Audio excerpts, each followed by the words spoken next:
Thank you, Pei Ting, for our usual household work. All right, it's wonderful to see you all.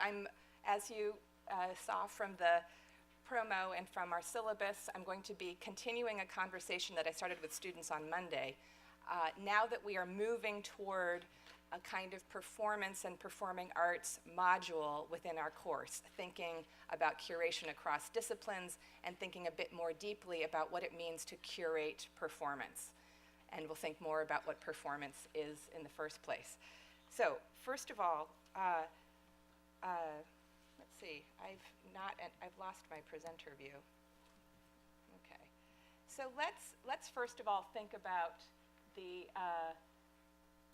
arc of the lecture today. I'll just give you a sense of what I generally hope to cover, and largely asking you for, at the beginning, what you think I might have meant by the idea of the age of performance, and thinking in particular about what it is to be moving from a module that thought more about gallery practice, arts in gallery practice, or the expanded visual arts into performance, and then to look at some experiments that mix it up, and to think about what it is to make them and to curate them. If you don't mind, I'm going to try one more time to see if I can get into presenter view, because I seem to have lost it, and it makes it easier. Let's see. All right, that's easier for me. You can't tell, but it's easier for me. All right, let's think first of all about this concept, or the way that I started to think about my title, The Age of Performance, Curating Performing Arts in the Age of Performance. Any basic associations, thoughts about what might be meant by that, or if you've heard that phrase, what you think it's referring to? If performance is happening everywhere in our age, where do we see it?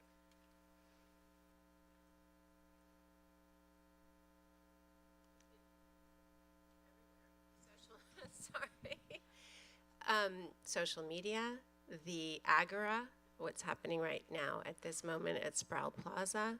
Do you want me to go on? Okay, so that in some level you could say that the performance metaphor is a pretty ubiquitous metaphor, almost as ubiquitous or as ubiquitous as this metaphor of curation. And we can say that we see it occupying, as the students and I began to discuss, the domain of work, where we begin to perform or have constantly perform at work, the performance of politics, whether we think about it in this mode or we think about it in this mode, as Natasha was just saying. I would even say right there we have different associations about performance when we use the analogy in the domain of politics when we compare these forms. More on that in a minute. But also, performance is a mode and a medium and a turn and an experiment in an expanded visual art world. We talked on Monday about this term performance art as a deployment of bodies in space, in time, often in a museum or gallery space to disrupt the gallery mode of spectatorship and presentation. And we can also ask, if performance is everywhere, if performance is on television, on social media, in Sproul Plaza, in various other places, what is the curator of the performing arts to do? We have Rob Bailis, who's Deputy Director of Cal Performances, an amazing curator of performing arts, to help us think about that. So I want to think about this wider social phenomenon, wider aesthetic phenomenon, next to the long tradition of presenting performance, or of producing performance, or we can say today, of curating the performing arts. All right? So when we talked on Monday, I'm going to work through some of the ideas that the students and I brainstormed on Monday and see if we can reinforce them and expand upon them here. First of all, I think it's important to note that when we begin to talk about the curating of the performing arts, we're using a word, curation, that is newer to the domain of the performing arts. Often, people in the performing arts called themselves producers or presenters, or as we talked about on Monday, they just booked performance. So what does it mean to actually start to use the language of curation to describe the performing arts? That's going to be an ongoing underlying question. But we've also been talking about what it is to curate participation, that the age of performance is to some degree a way of marking the participatory sphere that for better and for worse seems to occupy our contemporary culture. So you often find that the curator, whether in the performing arts or in the museum, is also a kind of community organizer, also has to think about social media curation. A huge part of the Sproul events of the last week have coincided with huge events online. And we can really think about what is the online-offline relationship of those performances. Curators are also engaging in politics, thinking about public art and making public intervention, almost working as civic or public servants when they're putting together some kind of performance act for citizens to view and see. So then, when we start to look at those associations and look at that wider sphere, I think it's also worth noting that the reason this metaphor is so ubiquitous is because it can stand for so many other things, that it often stands for even contradictory things.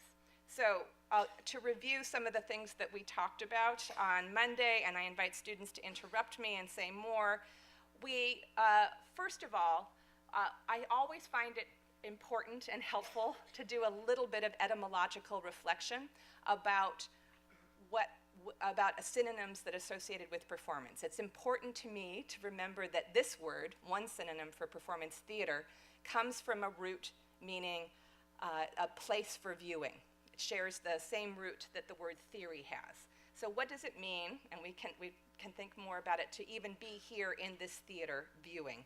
And again, students, we talked a lot about performance and the association of performance as actually a mode of doing, that it comes from a root, a Latin root meaning to furnish forth, to carry out, and to bring into being. So those are etymological associations, but they of course do not serve they don't catch every association that might come to mind when we think about these performances. So I'm going to review some of the things that we started to brainstorm. When you think about performance as a set of qualities, you might find yourself sometimes saying things about how performance is the domain of artifice, the domain of fakery. You might slightly differently also talk about performance as an excessive domain. Oh, what a huge performance. Oh my God, that was such a huge performance. That part of what we use the word performance or dramatic to talk about excess, slightly different from artifice, but also comes with a set of pejorative associations. But we also note that the word performance, acting with that notion of performance as a carrying out, as a furnishing forth, is the same word we use to describe performance evaluation in careers. That when we're talking about performance effectiveness, we're often talking about the ability of a performer or of a worker to be effective. So a lot of rangy, wild associations. We can also think about the medium of performance. So this is slightly different when we start to brainstorm about what it is to deploy the different elements that performance has available to it. It is a realm, as the realm I'm deploying right now. It contains things like language and text, image, sound, enactment, bodily enactment. It also, as we've talked about, depends upon an audience, and an audience organized in different ways, and it might depend on a certain kind of spatialization. So it's useful just to think about and do a kind of audit of what are the different components of the medium. And then finally, something that we'll be thinking about more for the rest of the day, performance takes many forms, and we have different names for its many forms. Some of them are aesthetic forms or artistic forms. We might think about dance or theater, but we might also think about the performance that's happening out in plazas. We might think about performances that happen on television. We might think about the performance that happens when I do that, and he does that, okay? So again, we survey and start to think about what it is the relation and difference between different ways of organizing the medium of performance, and what are the qualities we start to associate it. associate with it when we're talking about performance as dance, or we're talking about performance as theater, a well-made play, or when we're talking about performance as performance art, a different kind of intense or excessive or conceptually rigorous bodily enactment. Here's a piece where Vito Acconci or Adrian Piper both venture out of a gallery space, out of a formal theater space, out of a formal art space, and into the wider world, where Vito Acconci staged what he called following pieces, where he followed a person around the block and documented it. Or Adrian Piper, a mixed-race performance artist who dressed herself up in this a strange garb and walked down streets and onto subways and documented people's mode of encounter with her. Both of those are examples of, you could say, a kind of quasi-performance art that exceeds the gallery space and that uses a performance frame to draw attention to the habits and rituals of daily life. More on performance art. But, as we've said, we can think about performance in rituals, festivals, carnivals, performance as protest and rallies, performance in religious rituals of different sorts, performance in the workplace, and performance in the mode of manners or public dialogue, as well as the performance of speech, whether it's a formal oratorical speech or it's the mode of free or hate speech that we are debating now ever more seriously in our current campus environment, where we start to think about how speech performs, about the capacity of language in action, to furnish forth something in the world. Part of what we're talking about when we talk about the effects of free speech right now is the effect, sometimes the visceral effect of speech on the world. Again, presidential addresses and presidential addresses like this. What does it mean to think about the performance of speech online and how it circulates? So, with that kind of background, I, again, am trying to foreground the fact that we're talking about different forms. And here at UC Berkeley, when we talk about those different forms, we often associate them, to invoke the title of our course, with different disciplines. That different departments might be more and less expert with coming to terms and helping us understand the domains of these performances. The theater department, the history of art department might help us better understand how performance occupies the arts. In anthropology, sociology, and in legal theory, we're constantly relying on our social scientists to help us understand the performance of everyday life. And I also happen to be a professor in rhetoric in addition to the arts, and we talk all the time there about the performance of speech and the performative effects of speech. So I have this here when we try to think about disciplines to actually even match them up to different domains of inquiry. The cool thing about being at Berkeley, there are many cool things about it, and one of the under-publicized domains elements is the way that this is a campus where people from all these different disciplines constantly talk to each other.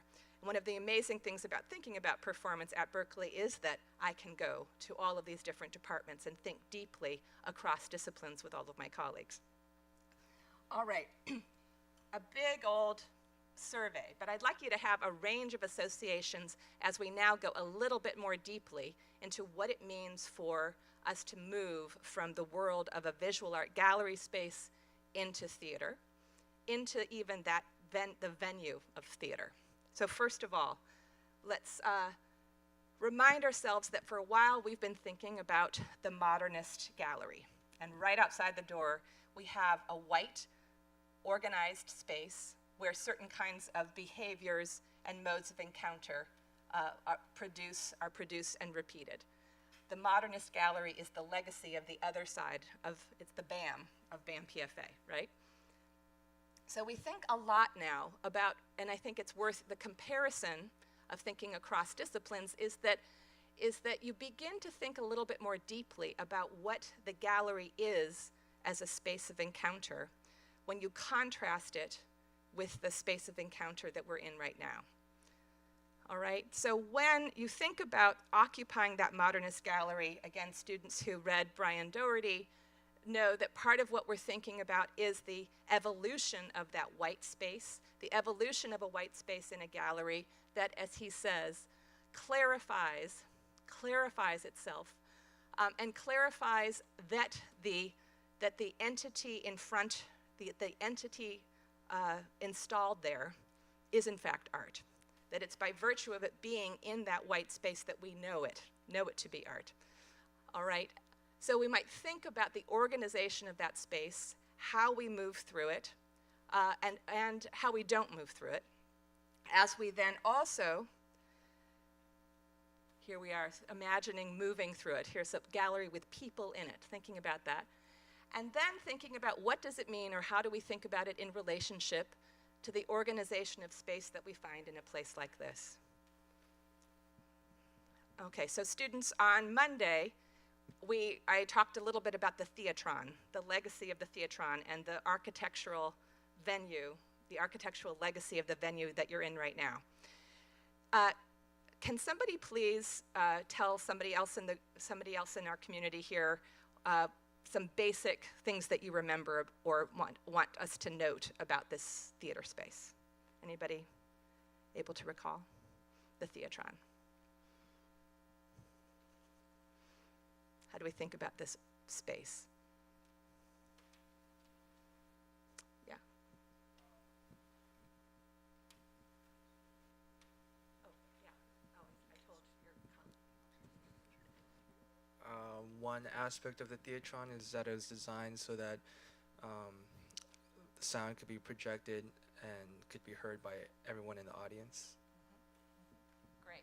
Okay. So we're thinking about how sound could be heard, and we need these microphones so that the video documentation can be heard. Other things about how this space is organized. Yeah?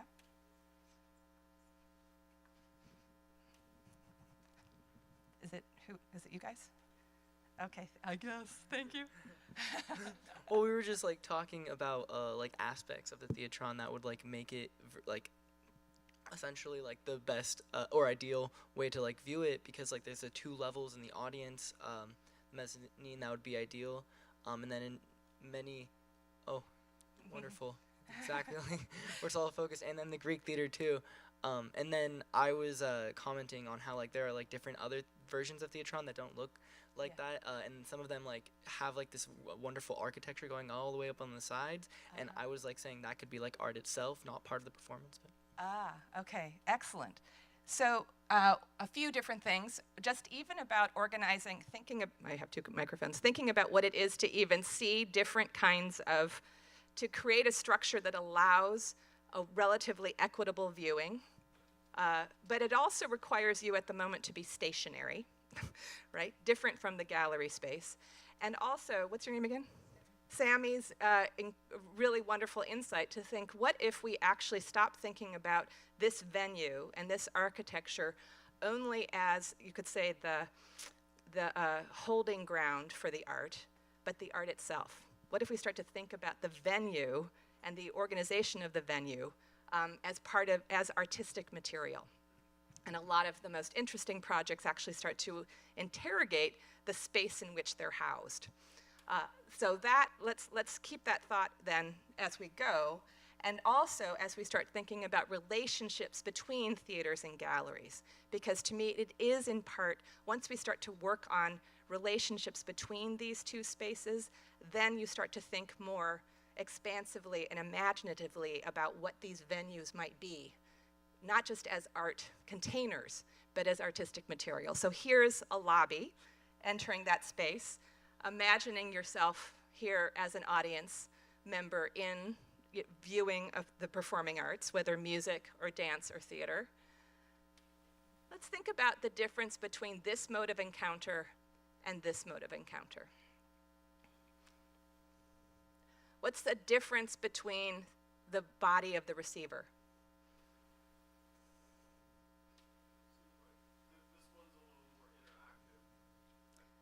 This one, So in this one, the bodies are interacting with each other, okay? This one feels more interactive to you than this one. As long as I show you one that only has, if I showed you one that has one person viewing, you wouldn't necessarily respond that way. But we think about this, and once we start to think about what it is to gather people in space together, you start to notice the possibility for interaction in the museum that might have always been there, whether or not the art is inviting it or not, or underscoring that possibility. Other things about the difference between these modes of encounter. Yeah. In the gallery setting, participants or visitors are often curating their own experience in the space and kind of deciding their own pathway in that narrative. Whereas in the theater space, they're more so participating in a more linear narrative.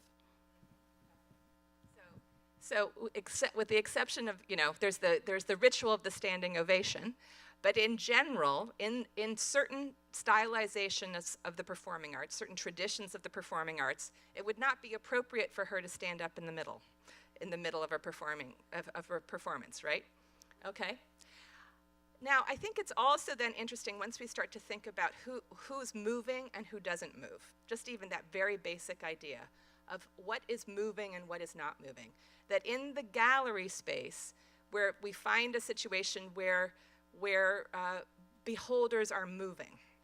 Sometimes, and as Kelly talked about from OMCA, they're sweeping through, as they say, sweeping through the gallery space.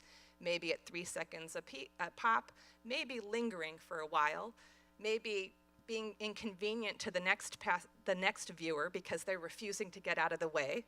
But in general, we're talking about a space where the beholder is moving. Usually, in the museum space, or traditionally, we're also talking about an art form that stays in place. That, if this was the art form, that I move around it and the art form stays there, right? In the performing arts space, we'll just note that in general, it's the reverse. In general, the beholder is sitting while the art form moves. Okay? So just thinking about those traditions and habits of who moves and who doesn't, of where there is traditionally stasis and when there's traditionally movement, that's a useful thing, I think, to think about as we start to imagine relationships between theaters and galleries. And it becomes also one more element you could start to work with as artistic material in putting together alternate experiments, like this one. We began to think in class about how this one starts to even though these are not live bodies, they suggest live bodies. We know that there's a little bit of a conversation happening, you could say, between theatrical traditions, clowning traditions, the tradition of liveness, and the modernist cube, right? And many of you wrote about that relationship when you did your responses. All right, so now we've thought through some of the basic architecture, basic set of associations with performance, basic thoughts about the venues in which different kinds of art forms might be presented or curated. All right, now I'm going to ask you to help me with the microphone. I'd like actually now just to have a check-in for each of you to talk to somebody next to you and spend 1 minute each describing some association or question about this word performance, some association that is intriguing to you or bothering you right now. So just really quickly. What's intriguing you or bothering you about a performance association right now?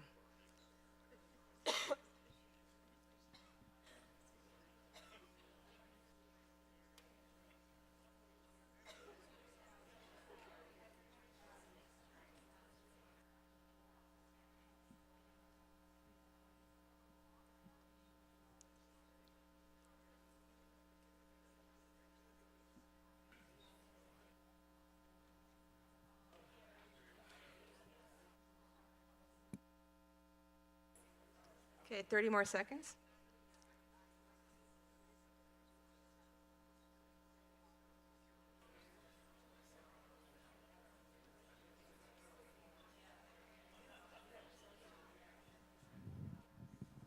Okay, we'll bring it to a close. All right. Whether you're sharing your own thought or sharing somebody else, I'd like a few volunteers to share something that you just discussed. Can you all raise your hands for a second? Okay, we have Sammy ready. Who else? Back there? Did you mean to raise your hand there in the back? No. Here? Okay. And who else would share one? Can we have a third? Great, here. So here, here, and here. We'll go Sammy first, and then. So I have a question on, or like, and a topic, but like, I went to this theater, or not really like a theater like thing, a long time ago when I was a kid, and it was like a circular theater where we were in the middle, and we would walk around in a circle, and they were like blocked off sections where like each, like starting from one point, you'd go around in a circle, and it would be like one continuous story if you like walked around, but each like little small stage had like different actors but like the same characters, and so it was like a continuous performance if you walked around. So I guess in my opinion performance is just art movement because they're the one moving, but it's like we were still moving in that situation. But I want to know if that would be like a theater, more considered a theater, or more considered a gallery, because we were going to different scenes but at the same time we were watching different scenes. It sounds to me like that is an art piece that is provoking you to ask that question, that it's provoking you to think about who you are and what the protocols of spectatorship are, and to challenge the protocols of spectatorship that you might normally have in a gallery and normally have in a theater by bringing them together. So I'll go out on a limb and wonder if that was Fefo and Her Friends by Maria Irene Fornés. If it was, I'll also say an amazing Cuban playwright who has organized space in that way, a theater event in that way, and who did so at a time when she was also in tremendous dialogue with visual artists, who was actually trying to think about how can I still create theater, because actually my métier, I'm a playwright, I want to do this. I don't want to actually do performance art. I still want to do theater. But what might it be to try to learn from the perambulations of the gallery space in organizing a story? Okay, here. Okay, I just want to talk about the performance from last week, the Wilson's one. Actually, I think most of us went to see the performance from a vertical angle. We sat on the balcony, right? And I think it's like two totally different version of performance, because if we see from the air and to the ground, we see from a vertical perspective, and people see like in the front row will see like from a horizontal perspective. So I think it's like two totally different version of the performance. So it's exactly the same performance, but from a different perspective, they're not the same. Absolutely wonderful. She was talking about how we took students to Moses's, curated by Rob Bailis, at Cal Performances last night, and some, just like some of you are having a different experience up there in the back row, to say that we have, based on your perspective, you have a very different experience. And as Eric and I were talking, some of you might remember when Reggie first comes out as a choreographer, that he first came out and started to try to interact and hang out. And we were all up there in the balcony jealously wanting the experience that the person who was more in the horizontal plane was having. But of course, what he's trying to do in that moment is challenge this architecture, right? He's like trying to say, I want to come down here. I want to challenge the organization of space and the mode of exchange that are stylized and habitual to this architecture. I just wanted to add something to that came up for me in your Monday lecture when you showed us the performance of Moses and Reggie's other performance in video. So that was another way to sort of apprehend a performance in a very different, you have filmmaking, or the camera enters into the choreography. So I just wanted to mention that as well. And actually that comment also prompts me to remind you that when we're also talking about performance, we're often usually talking about a so-called ephemeral art form. So if we add it to those list of qualities, that it's about bodies or excessiveness, et cetera, another interesting thing about many forms of time-based work is that they go away. That after it is performed, we don't have it there anymore, unless we do documentation. Unless we do documentation, and then there's that question of what is the status as an art form or not of the documented performance event. Okay, a final thought here. For us, we were also not only talking about space, but also time, kind of like how you mentioned, like in a modernist gallery, you can leave the gallery, like, theoretically, and come back 100 years, and the experience might be very, very similar. But in a theater or a theatron, that experience is very momentary, and just like she brought up, the documentation would be the only way to transcend time for that.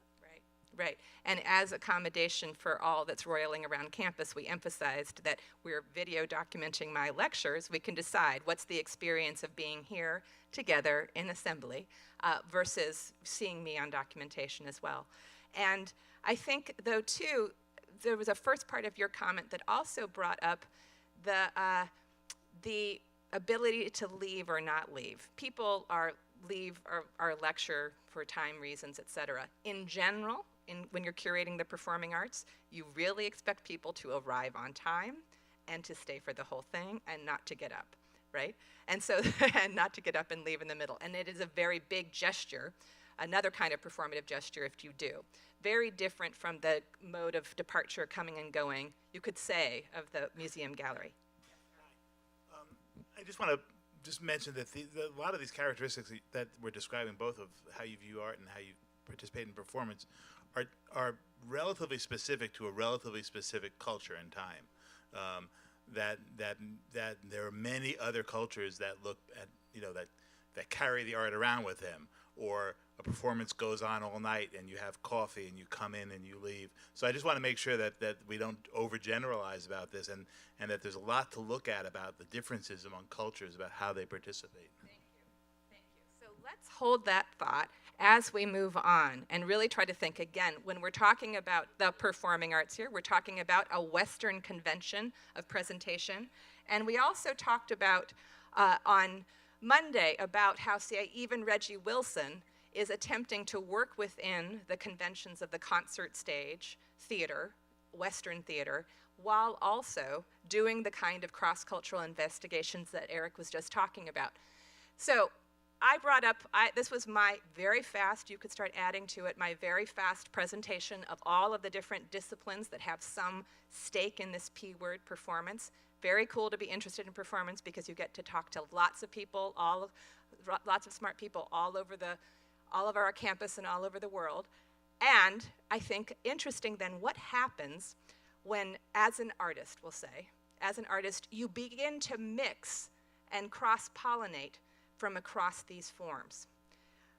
Okay, and that is, I think, part of the challenge of Eric's question, and part of what we began to think about, say, with Reggie Wilson, who is, as we said, somebody who has done deep investigation of the African diaspora across the African continent, Caribbean, and across the transatlantic slave trade, the areas of the transatlantic slave trade, and mined different kinds of ritual practices, festival practices, movement practices, where divisions between visual art and performing arts are not holding, where the notion of this organized performance space where some people sit and others move are not happening, but where everyone is moving, where everyone is participating, and where there's a very active cross-pollination across forms that in a certain kind of Western tradition are considered static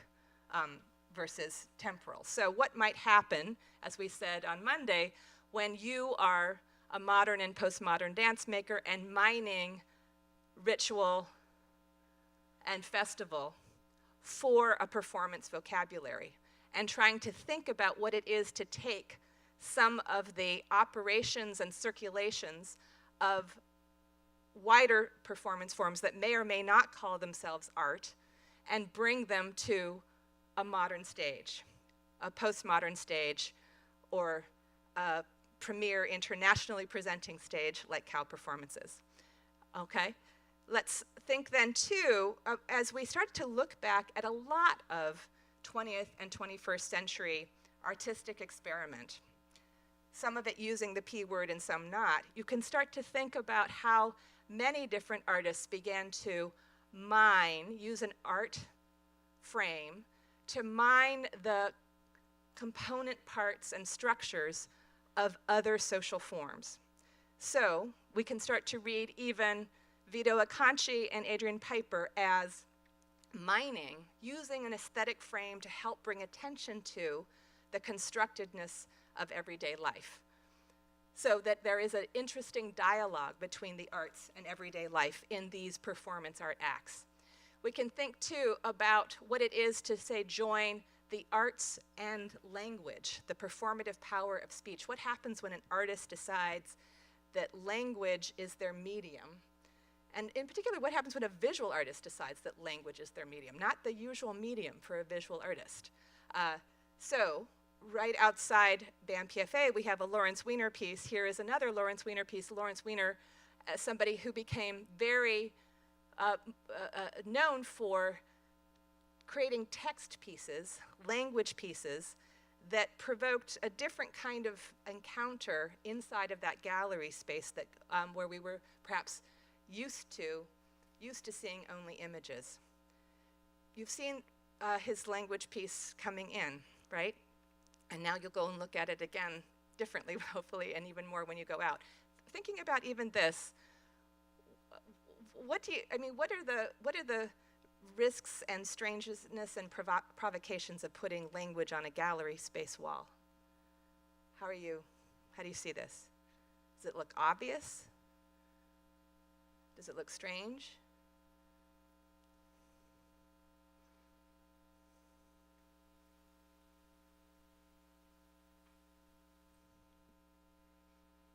Yeah. I'm sorry, I'm going to ask you for being I can do this a little bit. Okay, here.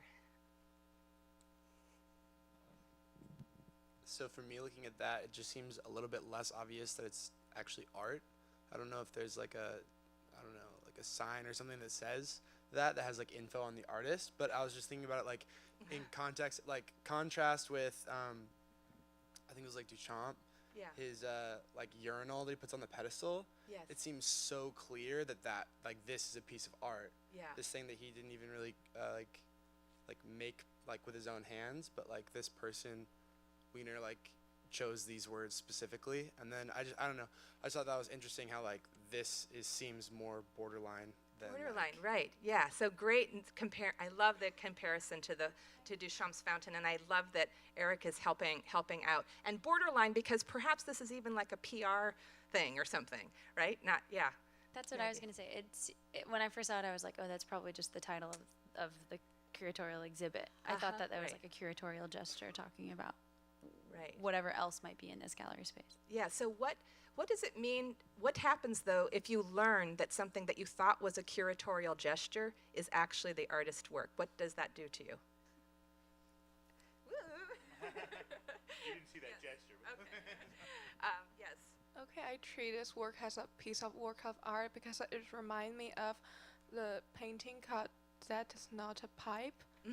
And it tells us that as far as the eye can see, but it's a wall, so it's ironically that if it is a window that we can tell it's that as far as the eye can see, but it is blocked by the wall, so Yes. maybe this what the artists want to express. I don't know. Yeah. Yeah. So how far can your eyes see? Is part of what you're starting to ask there. Yes, Beiting. I want to play devil's advocate a little bit because when I see this, I definitely think it's art. But in contrast to the very first piece that was up on the BAMPFA wall, that took a tremendous amount of tactile skill to to be able, I'm talking about the world, the garden, right. right? Right. I mean, that took a Right. certain amount of training, virtuosity. And so when I look at this, I think, well, conceptually, it's interesting. Right. But was it difficult to do? Very big question. And that, I'll even use that and put that in a parking lot for us to think about. When it comes, the question of what requires skill is a huge question in the recent history of, say, 20th and 21st century art. And part of many different artistic gestures are about a kind of conscious de-skilling or skill masking in order to foreground the idea, in order to foreground this kind of exchange and experience. We'll find performing artists deciding whether to do that or not too. Here. So, like other people, I also thought that maybe they haven't finished the exhibit, like both for this one and for the other one. It's like, oh, maybe they're waiting for the final bits or something. And then, like, I think I read the sign on the front of the one that's in front, and it said that it was just that. I was like, that's it. Right. And that's kind of also what I feel. And There's, like, so much interesting too, space. that starts to go back to even Sammy's idea of what happens when the venue itself starts to become part of the artistic project. So you start thinking about, wait, is the exhibit over, not finished? Is this the curator who did this or not? You start to become more aware of the venue itself as part of the material. Yes. Something that always kind of trips me up when talking about art like this, and Pei Ting was just mentioning about the skill involved, and does that contribute to the artistry? I was thinking about this when we were watching the Reggie Wilson piece, how there was this sense of chaotic asymmetry that was going on, but I knew that those performers would have known how to do perfectly choreographed dance moves, and it was the fact that they could do that that made this validated. Very interesting. Very interesting. Great. So let's remember that, and I'll invite you to think more about virtuosity and where we decide where virtuosity resides, whether it can reside, how it resides physically or technically, and conceptually, whether we can foreground the conceptual as also virtuosic landscape. All right. I love these comments, and so now I'm going to have to go faster than I had planned. But here's another piece, a text piece from Adrienne Piper. It's called My Calling Card, much smaller, a very small calling card shape. As I said earlier, she is a mixed-race artist who, at the time of working as an artist and as a philosopher, or just a person in the world, found herself on the inside of varieties of racist conversation, or just sort of general, normal, everyday racist conversation that one wouldn't say to a person of color. And so she started to find herself in this mode and then made this calling card. So at the moment that would happen to her, she would pass the calling card and leave, okay?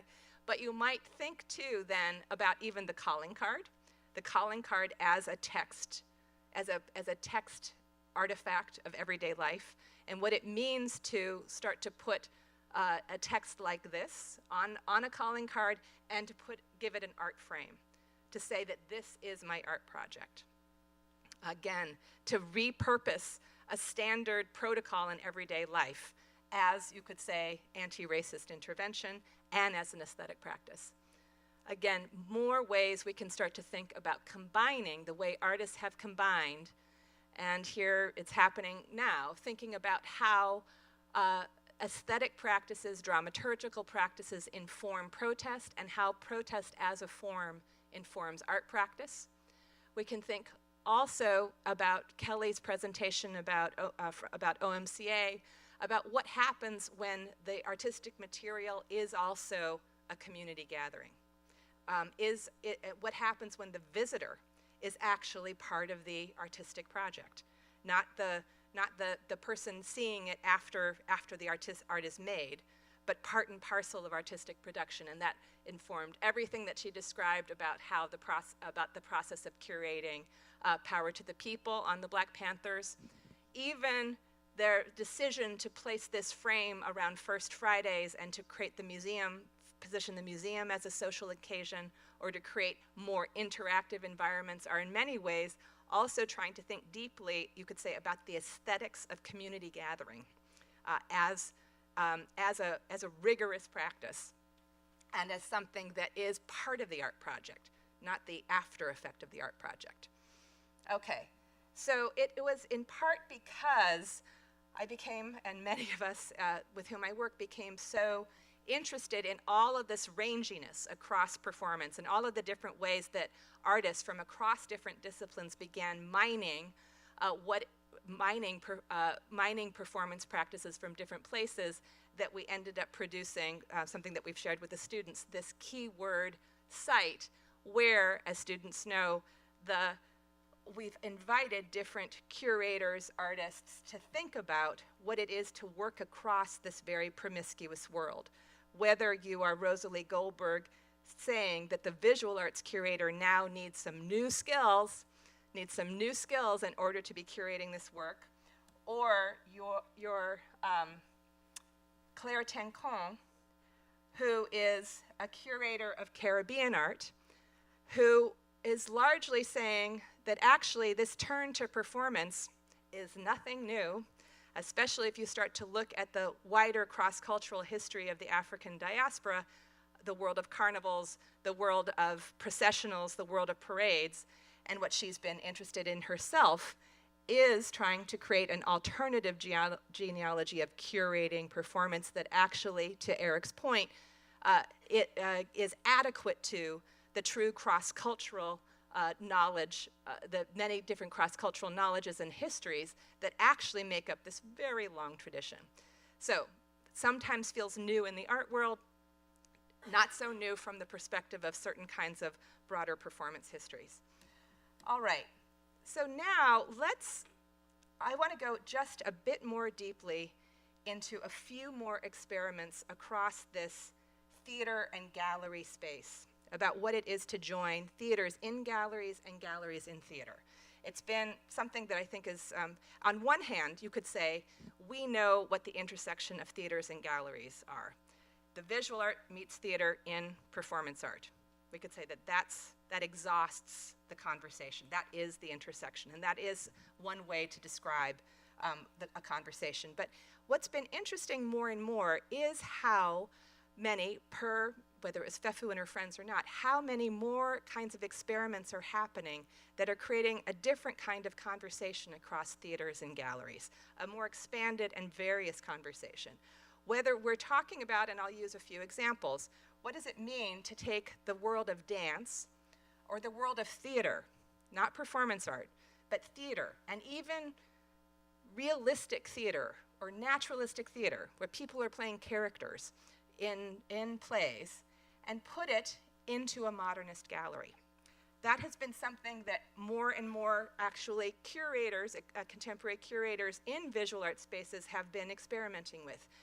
Fairly recently, 2012, Whitney Biennial was known for not only curating performance, but curating the performing arts, okay? Those deeper traditions of where skilled, trained actors and dancers appeared in the gallery.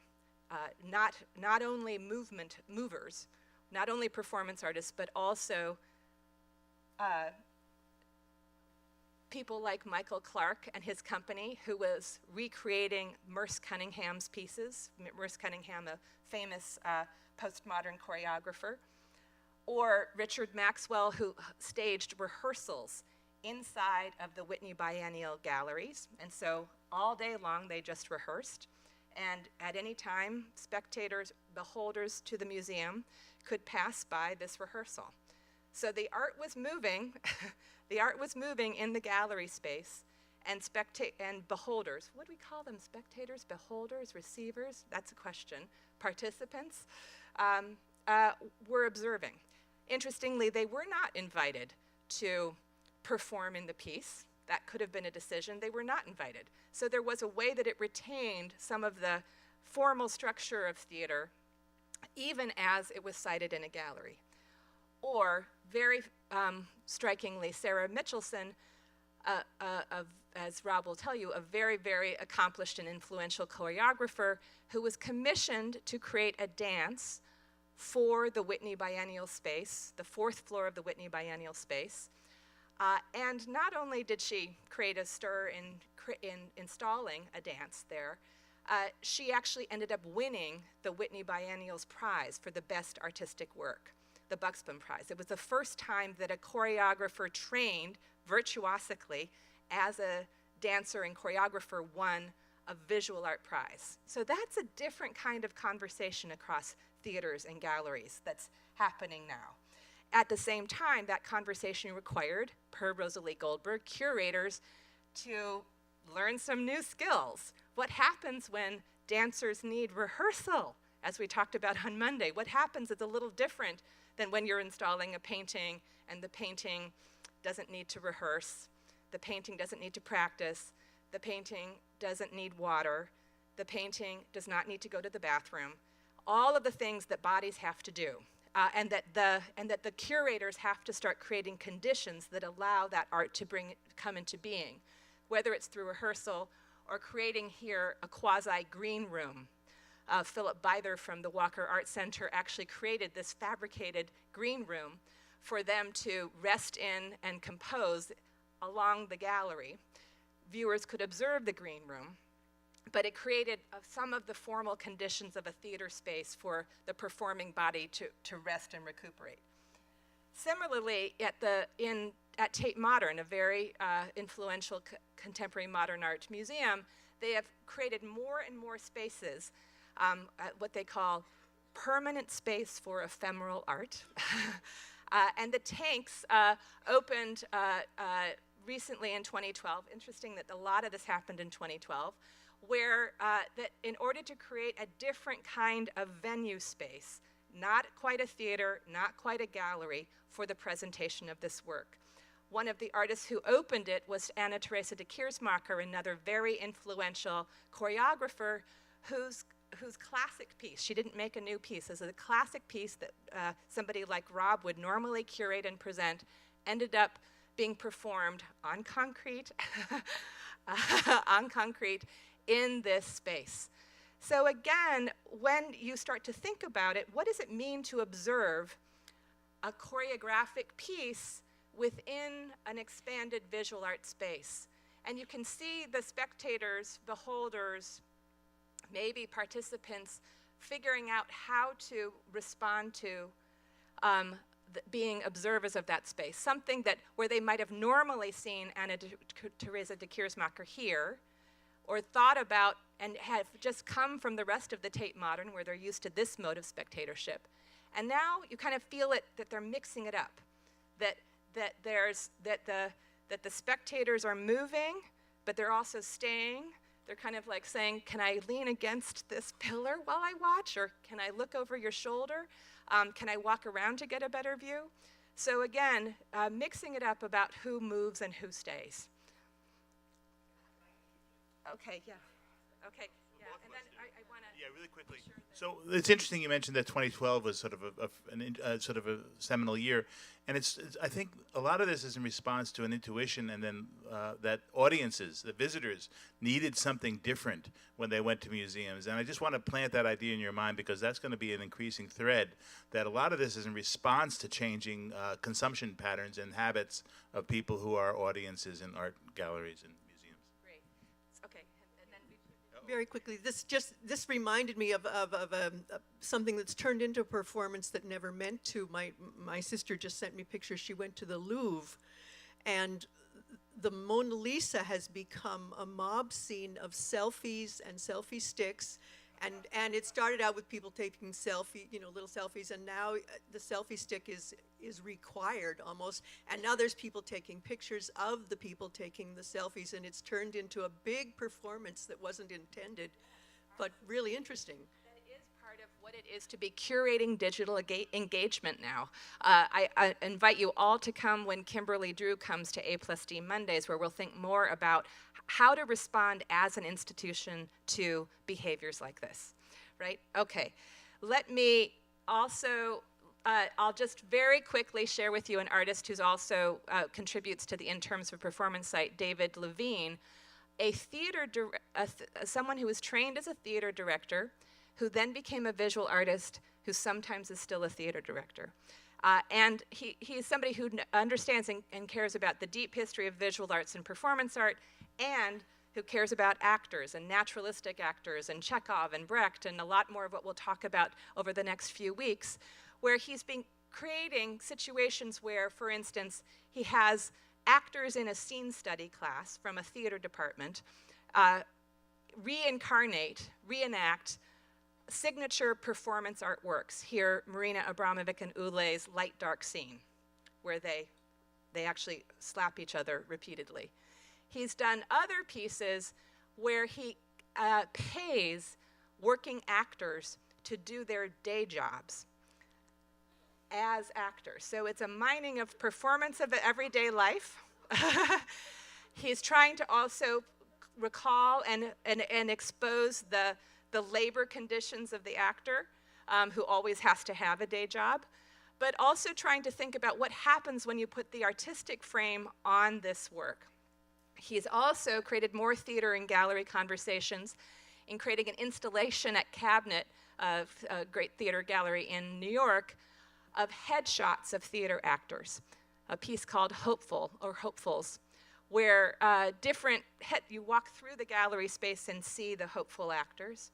And then also pretty interestingly, he created a piece where he commissioned a playwright to write a bad play, to write a kind of naturalistic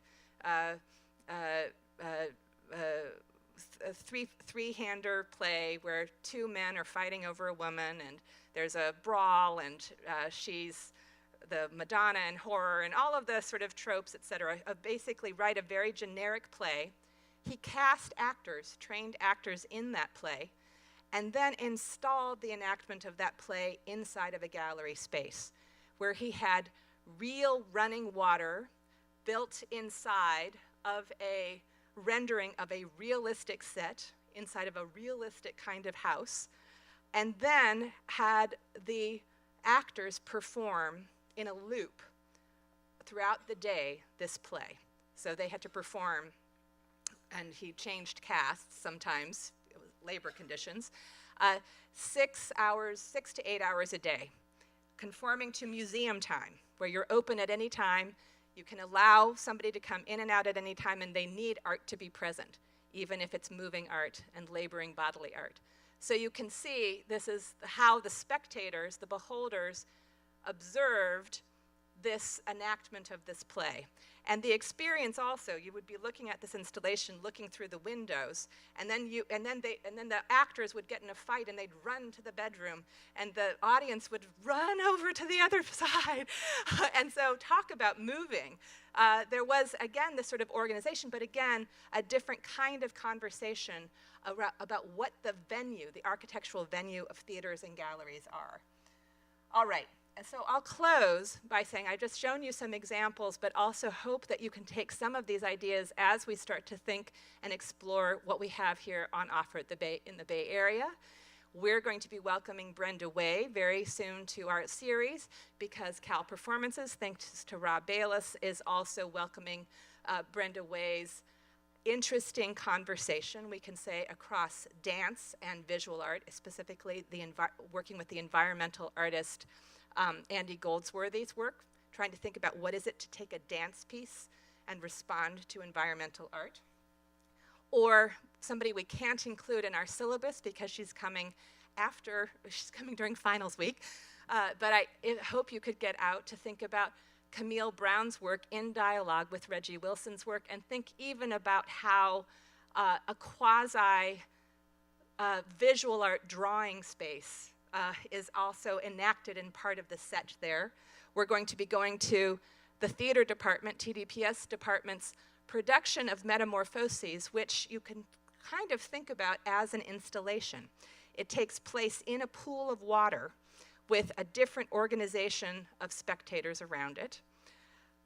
I'll also remind you that right here in BAMPFA, we have the museum's commitment to presenting performance with a series curated by Sarah Cahill, where you just start to think about what is it to actually put these musicians and have them set up their equipment inside of the visual art gallery, and perhaps even to expose the technology that they might normally be sequestered or in the wings, and bring this out as a kind of art object. Yeah.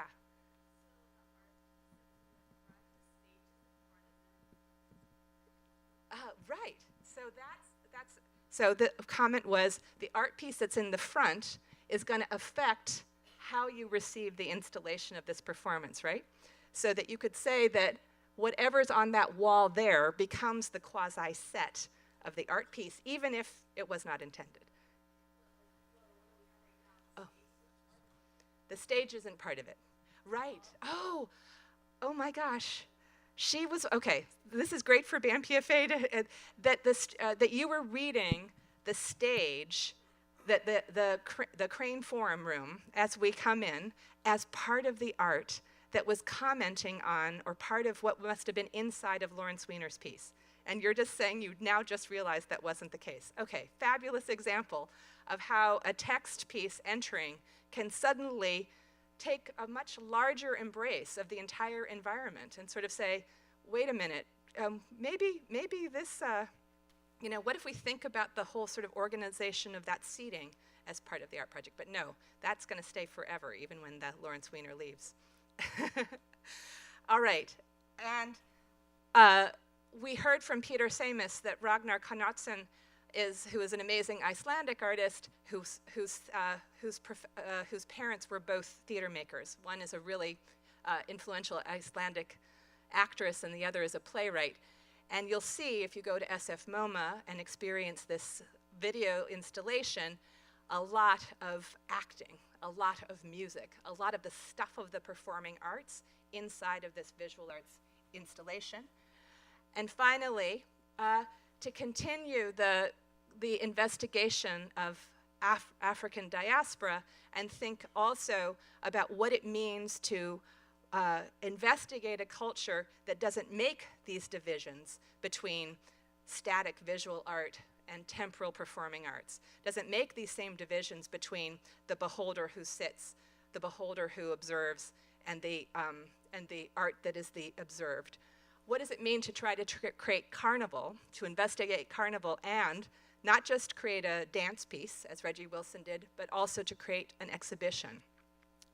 Claire Tancon, also a curator on our site, created this very major, huge excavation of African diaspora forms across carnival traditions that is now going to be coming to the Museum of African Diaspora in a couple of months here in San Francisco.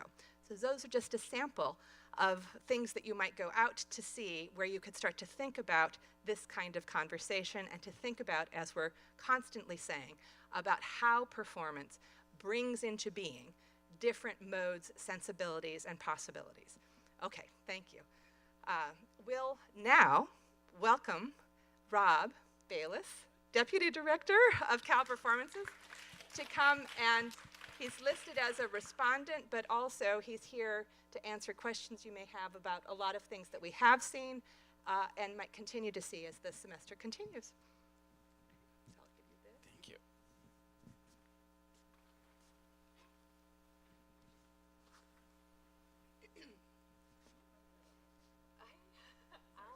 I might pass it, but I'll. Yes, exactly. I said it on the side. Rob Bailis is Deputy Director of Cal Performances. We were really lucky to recruit him from ODC, which is the dance theater that Brenda Way runs, where he is responsible for a range of programming, in addition to his boss and colleague, Matthias Tarnopolsky. And one of the great part of your portfolio is around curating classical music, but also really thinking about the curation of dance and theater as well. So with some of those thoughts in mind, you're also somebody who perambulates about the world looking at different experiments. So I wonder about how you think about curating performing arts in the age of performance. Wow. First of all, the conversation today was fantastic. I was like completely wrapped in the whole thing. So I'm a little off my own axis because I've just been completely absorbed by everything that's been said today. I might start just from a really basic definition and then kind of wander from there. So there's this word curating, you know, obviously this whole discussion is about all of its many assets and attributes and where it lands with the performing arts and what it means to people like me who are dealing with this very lively interaction with you know, time-based materials. I think it is a different animal than dealing with the visual arts, and I think the definitions are quite different. But one of the ways that I think about it, which might help frame the things that we'll talk about or say today, is to go this far. Especially in the performing arts, I look at it as curation is really the act of creating a frame within which you will place objects, and those objects, because of the existence of that frame, will take on a different meaning or a different set of relationships. So it's just that. It's that simple. It's simply imposing a point of view that reveals another set of attributes. And that when we look at it from that perspective, what it surfaces for anyone who's in this business of curating in the performing arts is really kind of an obsession with three things. It's an obsession with the concept of point of view. It's an obsession with the relationship between resources and modalities, which we talked about a lot today. And it's also a real obsession with research, that in order to even begin to interrogate one's own point of view, it simply starts with research. So those things are really foundational to pretty much everything that I think about in my practice. There's a lot more, obviously, that goes into the actual getting down to the crafting of a collection of things. But those things are sort of where I would say this is sort of a baseline definition of the techniques and the things that are the rigor of this craft. Great. So building on that and thinking about the fact that many here have seen Reggie Wilson's Moseses, if you could tell us a little bit about what are some of the things that you were thinking about in creating the frame, and what kinds of relationships you were hoping the frame would, or attributes, the attributes that you hoped that frame would bring forward. So with Reggie in particular, and the selection of Moseses, which was sort of the next step. So it's like, there's a lot of work from Reggie we could have worked with. But it actually, in this case, it started with the selection of Reggie, and then it went to the selection of work. So what happened in the building of Joining Generations, which is the sort of whole strand of African-American dance making that is its own pathway through Berkeley Radical this year, what we wanted to do was to reflect on four cornerstone aspects of the evolution of dance in the US from the 60s to the present. And to look at that somewhat, we use the word generationally, but to look at that really in terms of formal developments in American dance that apply to all aspects of American dance. And then to ask, can we apply to that an African-American lens and point of view? And if so, who would we choose and why? So the things that we focused on were postmodernism, the arrival of hip-hop and social dance onto the concert stage, dance theater, and going all the way back to Ailey, the presence of this really very classical, upright, modern dance in the U.S. that is kind of the foundation from which all these things spring. So the selection of Reggie was about postmodernism. It was to say, well, let's look at who's in this conversation. Who among the postmodernists in this conversation would give us a way in to a very particularly African-American point of view on a very American aesthetic value, and who would be the artist? How would that happen?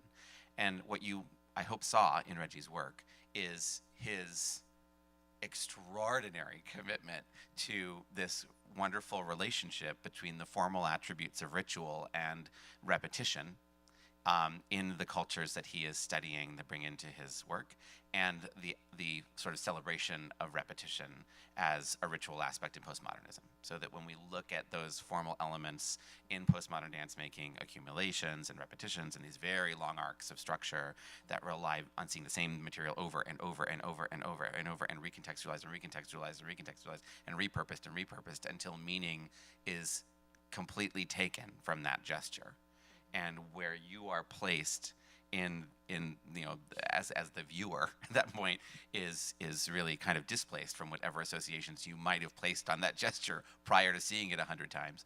So much as what Sarah Mitchelson does. That the way that tips into his own celebration of a cultural identity was so robust and is so poignant in almost all of his work that it seemed to us that was the place to start. Great. And not next week, but the following week, we'll be reading more about Yvonne Rainer and some of her sort of vocabulary for talking and describing postmodernism. So this language of repetition will be something we'll explore as we go. Okay, great.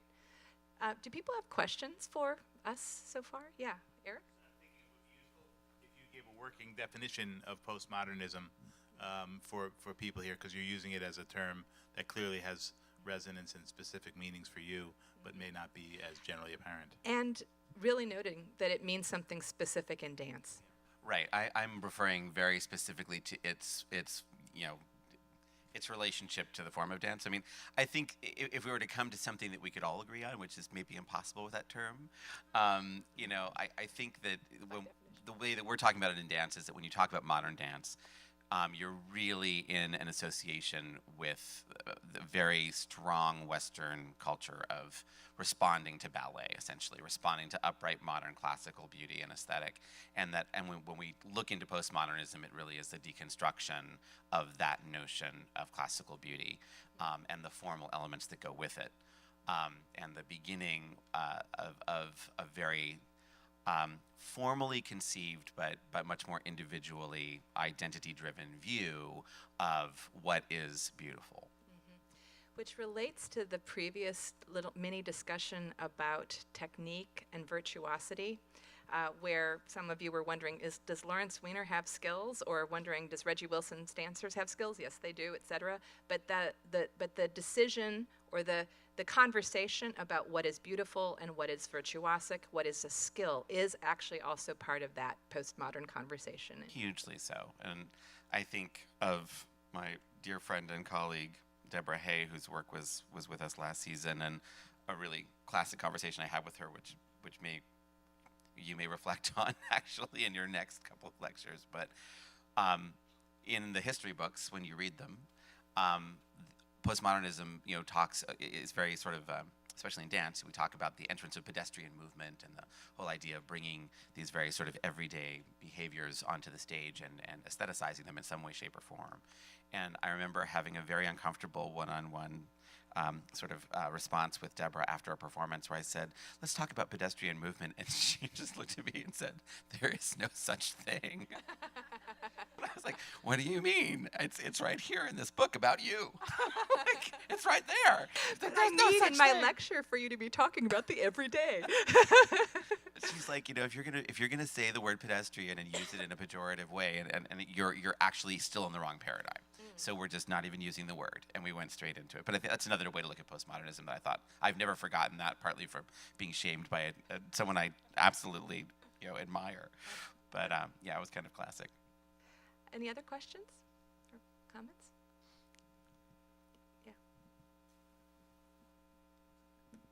We had students respond to Reggie Wilson in their posts this week, and so one of the questions that came up was the fact that on some level it was difficult to immediately understand what Reggie Wilson was about if you hadn't done a lot of research or seen the previews. And one student mentioned, well, this seems like a lot of work. Maybe it rewards, it's a kind of difficult art that rewards a lot of effort, but couldn't it also be true that there's something like the onus of understanding should also be on the artist on some level? because performance art is a little different than, say, novels or other arts. You can reread them and look at Shakespeare again, like, oh, I kind of get what Hamlet is about now, but. In part because it goes away. Yes. Right. Because you usually only get one chance to see it. Yeah, okay. In this case, true. Yeah, we talked Yeah. about that too. Oy. So, I think there's three threads in what you're asking, and I think I can get to one of them pretty well with the tools I have on me. I might need the jaws of life for the other ones, but something that you said that I just want to put a pin in and then come back to is it's important in this conversation always to talk about those forms which are privileged with self-documentation and those which are not, right? So if it's a novel or if it's a score of music, it's written down, it self-documents, right? And then when you're talking about something like dance that doesn't, why do we think we have a hard time receiving dance that's really deeply reflexive or reflecting upon a deep knowledge of a form that is held by a very few people in a very oral tradition? And how is that supposed to be publicly relevant, right? And again, there we're talking about a very specific kind of privileging. So what I would say to you about Reggie is not so much where he is or what's incumbent upon him, but I would say what's incumbent upon me as building a frame for him as curator, and also what's incumbent upon all of you as viewers. So yes, of course, there's a lot of responsibility on the artist, and I think actually, in my estimation, he's met his responsibilities in that work, more than met them. The question is, are we able to read it and receive it? And have I done my job of giving the pathways to that viewership to people who might be unfamiliar? So I think some of the things that that one can respond to about it, and I certainly have had lots of feedback. There's how many of you in this room? 3 times the number of you in this room have come to me and complained about that piece, or loved it, right? I mean, it's a lot of response. It's a very provocative work. One of the things that he does in that piece over and over is there are these huge, long arcs of creation that have to take as long as they have to take to play out, and somewhere in the middle of it, he'll just drop the energy altogether and go into a ritual on stage and just say, screw you in the audience. Is this for you? Is this not for you? Who's it for? I'm going to have my little ritual right now, and either you get it or you don't. Either there's an element here where you have a pathway in or you don't. And the energy will just stop. And then seconds later, they have sprung off the floor, they're dancing, they're in a movement modality that you think is, well, you may get it or not get it, but at least it's entertaining, right? So, I mean, the ways that he's dealing with expectation of what is performance, and when is he performing, and when are you performing by watching him, when has he made you uncomfortable and caused you to perform, those pieces are constructed, powerful, intentional elements of the work. So when Shannon pointed out that what he does in the very beginning is he walks out on stage and he says, I'm going to mess with the fourth wall. I'm going to say, I can interact with you and throw you a mint. By the way, he was giving those out the entire time I was here. It was hilarious. On stage and off, which was also his own performativity.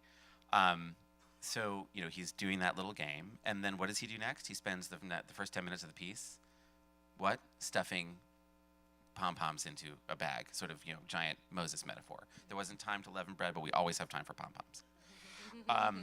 So that's how it works. You know, there again, that whole piece, right? So he starts off with these metaphors, right, of who's going to be performing this piece, which for him is this whole underlying question of who is Moses, right? That's the first question he asks. And if you're on his track of who's Moses and who's performing, then the piece starts to actually get decoded for you a little bit when he goes into these places where you're like, what on earth is happening on this stage right now? It's not a performance anymore. There's some other conversation happening. They just stopped. They're tired. It was a lot of dancing. Okay, we're back. You know, whatever it is, if you're with him on that thread from the beginning, then you can decode a lot of things about that piece. If you're not, if you're watching, if you're observing, he's taken observership away from you in a way that you're comfortable with it. And that's, I think, one of the great accomplishments and metaphors of this work. So what happens at the end of the piece? He comes to the front of the stage and watches it, right? Guess who doesn't get to go into the Holy Land, right? So not Moses. So part of what he's saying to you there again is, here's the third layer of observership. I, the maker, am now observing my work, which is causing you to observe me observing my work, which has taken us 3 concentric circles out. And now I have to think about, in the audience as a viewer, who I am, imagining an ego filter of the creator between me and receiving this thing which was supposed to be a gift. And now I really feel blocked. Now I really feel told how to feel. How does that make me feel? Once again, you're now performing the piece.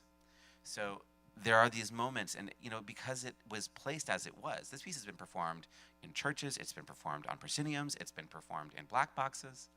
So imagine, we talked about the material of the theater, the architecture of the theater. What has Zellerbach done to you to make you perform in that way, right? It's a proscenium that is making you think you don't have to be on stage with those performers. But that's not what the piece did. So if you saw that piece in a black box where, let's say you were sitting on a less expensive chair, or maybe you were sitting in a 3/4 round, and you might have some wine in a sippy cup, and whatever it is going on, hey, it's modern dance, all the way. You would feel very differently about those moments when somebody is 3 feet away from you sitting down and there's an egg shaker and there's a ritual going on. So I think the confrontation of a work like that, which is so defined by the way in which it's messing with this convention, one of the reasons it's toured as much as it has all over the world, that piece has been performed. He's been performing it for 2012, was when he made the piece. So it was a good year for dance. But that, it's been around for, why is it still going 5 years later? Why is it still alive and still doing so well? It's because of this confrontation and the many ways it can play out and the many places it can go with that set of questions. One viewing, I don't expect anyone to get that. I've seen that piece live probably 4 times. The first time I saw it, I hated it. And the second time I saw it, I was like, nope, I really like it. Third time, and then I started to really watch it and that, I think, so that privilege of my perspective was a big part of why this happened. But at the same time, I think the perplexing nature of the construction of this work is so much of why the response can be, what it was. I also loved hearing that sense of perspective of what did it look like from the balcony versus what it looked like on the floor. Because when you see that piece from above, what you find out is that there's an incredible geometry to what's happening on that stage, and it's very carefully constructed. We felt the fractals. We're running out of time, but we'll have maybe last 2 questions or last 2 comments. We'll do it in succession. I had a question about Reggie's work in relationship to the arc that you're creating with the other African American choreographers, Camille A. Brown, Donald Byrd, and Alvin Ailey. And I was curious, because in hearing Shannon's talk today about the difference between an exhibition space and a theater space. In an exhibition space, we can see kind of a genealogy or an oeuvre.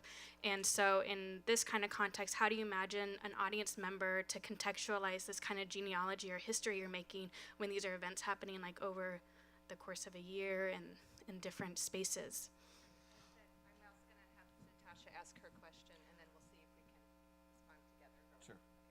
Well, I just wanted to a thread, sort of a pedagogical thread. We talked about in the visual arts, which was the first section of this course, and now we're in the performance arts. We talked about that curation was exactly how you defined it in your métier, which is a creation of meaning by the arrangement of things. So I wanted to reiterate that, and the creation of an audience as well. So that's just pedagogical. Something that came up in Shannon's talk, and then when you were just talking about your experience seeing Reggie's performance 4 times, was the idea that with Rosalie Goldberg saying that curators have to develop new skills. It seems to me that audiences have to develop new skills as well, and artists, for example, who have to dance on a concrete floor as opposed to a dance stage have to develop new skills. So I just wanted to, throw those ideas out. It's really not a question, but sort of this skill, the need to not put the onus on the artist. Or both. I mean, I think both questions to me are really related. So, I mean, in a sense, you're talking about what's the curator's responsibility to the audience in a sense, or how do you hope that will have a relationship, and then how are you bringing an audience along to things that are new or not visible initially, and what does it take to do that? And the easiest answer to that is time, repetition, and trust. And I think that there's a period of time it just takes to get that done, and that's it. Hard to take some time to get trust done. Yeah, and look, you can't just, what I can do now, curatorially, having come into, Cal Performances and going into my 5th season, is a whole different story than what I could do in my 1st. So that is, and it is a slow and constant urging of a broadening of our conversation, right? But, I think about what we have done, things like Trogel Herald or things like the Rude Mex or other makers who are really in this conversation in a very nuanced way that would just simply never have been a part of this conversation 5-6 years ago, and are urgently a part Cal of it. Performances, At Cal you mean. Performances, yeah. Certainly, thank you for that definition. So going back to what I am thinking about with the construction of this arc and what I hope will happen, it's a very forceful frame. In a sense, I think it's about as forceful as I'm willing to be before I would say, actually, there's too much authorship coming from the curator, and more should be coming from the viewer and the artist. And it's just on the edge of too much. But what I think is important here, and the reason it I think works, is we chose in this year for the entire dance series. It is sort of not just the world stage, but really the dance series to be a very domestic season. It's almost all U.S. companies with one exception. And part of that was us deeply wanting to reflect on the year we've just lived and the election year that had gone by, and not to take a political stance on it, but to say we urgently need to hear our own voices right now. We need to hear domestic voices, and we need to hear the voices of those individuals and artists who we felt were most shockingly not heard in the process of this decision that our nation just made, by whatever means. And that led to, okay, let's look at an American lineage, let's look at an American platform, and then let's populate it. And so when you think about where things go from Ailey to Donald to Reggie to Camille, all of whom are very well aware of each other. In fact, many of them have been on the Ailey platform. I think Reggie's the only one who hasn't made work on Ailey. There is this sort of foundational sense of, here's a moment in American dance that we are still celebrating 50 years later, which is, Alvin Ailey's company and its long-term relationship with Zellerbach, that we all know. And this goes to your question of how do you start to build fluencies. One of the reasons we have such a robust dance program here at Cal Performances is because Ailey has been coming for 50 years. It's because Mark Morris has been coming for 20 plus years. It's the repetition and the sense that we know this, we can receive this. So the next step is to say, well, what can I urge you to consider one step down the decadal line from where we left off with what you really are fluent in? And how can we just take that one step further? And what happens is, you sort of see these artistic lineages that are not, it's just not, it's not linear. It's not that sort of narrative in that sense. But I do think there are just profound visual realities that will surface in the seeing of all of this work. And if nothing else, let's be perfectly clear, it is a lot of African American bodies carrying American legacies that, just by virtue of being present in large numbers and occupying this incredibly vital platform with all of the experience that they have and all that they carry, is in and of itself a reimagining.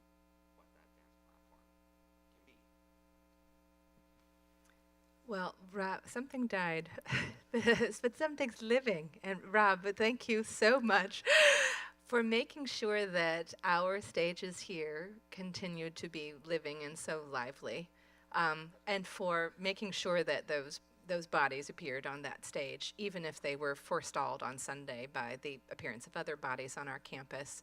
I thank you for all of your rigorous work. I want to thank community members and our students for all of your incredibly engaged conversation, because that process of conversing is the process of you all deciding to become active audience members yourself. So thank you for joining us in that big project.